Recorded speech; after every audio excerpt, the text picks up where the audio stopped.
Is your toolbar missing in Adobe Illustrator and you don't know how to get it back? This usually happens when the toolbar is closed by accident or the workspace changes. Here are two quick ways to restore it. Method 1. Reset the workspace. Go to Window, then Workspace, and click Reset Workspace. Your toolbar will instantly reappear.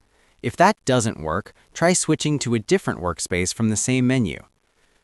Method 2. Turn the toolbar back on manually. Go to Window, then Toolbars, and click Getting Started. The toolbar will appear again. That's it! Your Illustrator toolbar is now restored.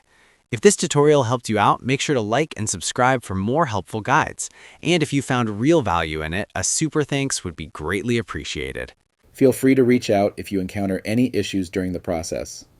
If this video helps you out, please leave a like and subscribe. Comment below if you have any questions. If you need further assistance, consider hiring a professional using the link in this video below.